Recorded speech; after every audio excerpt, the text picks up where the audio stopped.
नाही.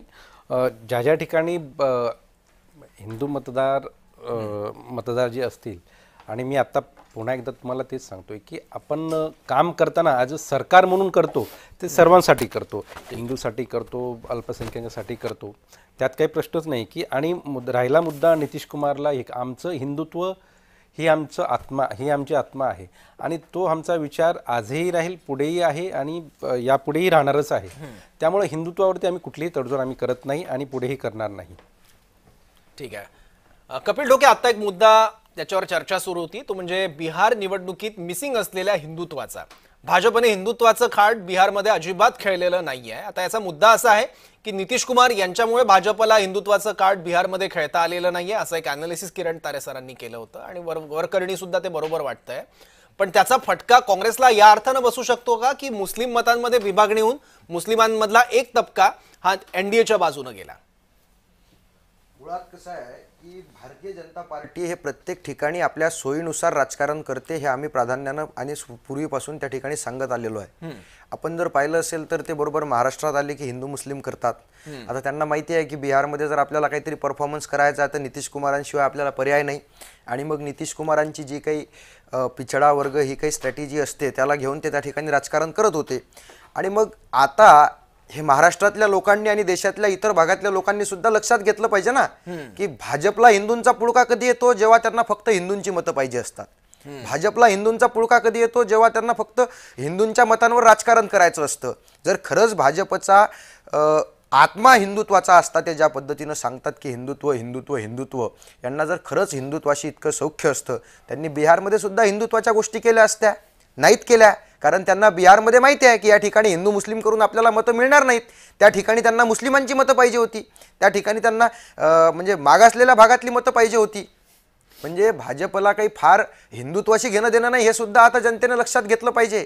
यांना फक्त हिंदुत्वाच्या नावावर राजकारण करायचं आहे आणि म्हणूनच त्यांनी बिहारच्या निवडणुकीत हिंदुत्व हा शब्दसुद्धा काढलेला नाही.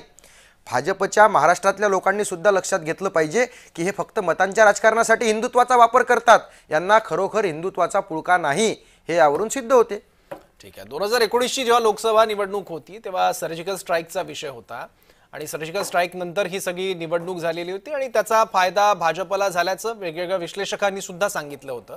आणि आता सुद्धा परत काही जणांकडून आरोप सरकारविरोधी एक सूर असा बघायला मिळतोय की जो बॉम्बस्फोट झालाय दिल्लीमधला, त्या बॉम्बस्फोटाचा फायदा भाजपला होणार, अशा पद्धतीचं एक विश्लेषण सुरू आहे. त्याबद्दल कपिल ढोके तुमचं मत मला जाणून घ्यायचं आणि त्यानंतर प्रकाश गाडे यांचं. परत एकदा प्रश्न विचारा.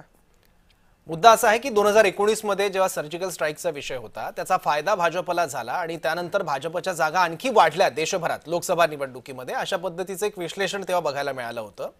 त्यानंतर आता दिल्लीमध्ये बॉम्बस्फोट झालेले आहेत, त्याच्यामुळे अर्थातच बिहारच्या मतदानाचा दुसरा टप्पा बाकी होता. तर मतदारांच्या मानसिकतेवर सुद्धा अशा घटनांचा परिणाम होतो.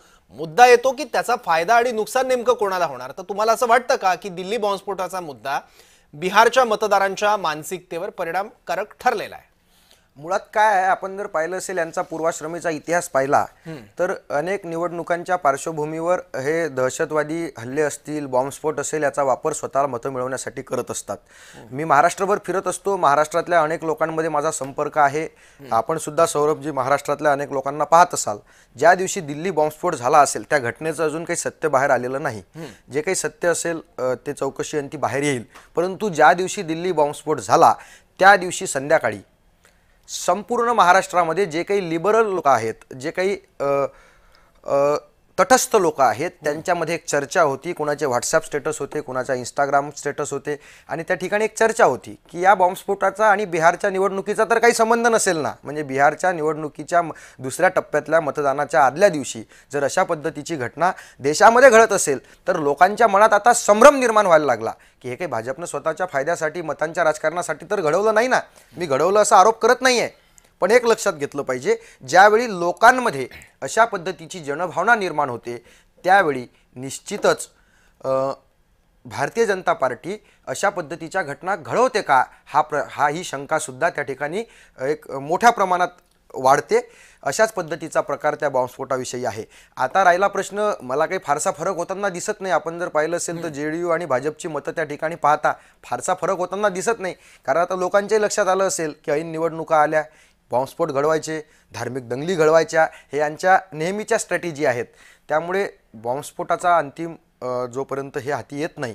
बॉम्बस्फोट घडवायचे असं बोललात कपिल हो, डोके. 100% बॉम्ब यांची स्ट्रॅटेजी आहे. हे अनेक ठिकाणी हे म्हणजे धार्मिक भाजप दंगली बॉम्बस्फोट घडवतात. घडवतं असं तुमचा आरोप आहे. हो, बिलकुल 100% अनेक ठिकाणी घडवतात. यांच्या कुठल्याही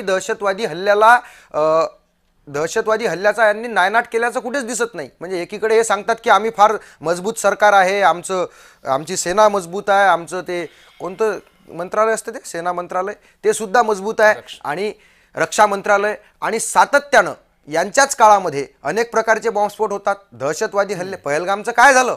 पहलगामचं फक्त मतांचं राजकारण करण्याचं हे अशा गोष्टी करतात. अनेक ठिकाणी हे बॉम्बस्फोट घडवायला सुद्धा मागे पुढे पाहत नाहीत. धार्मिक दंगली सुद्धा हे दंगली तर राजरोसपणे घडवतात. या परिस्थितीमध्ये आता लोकांना कळून चुकलंय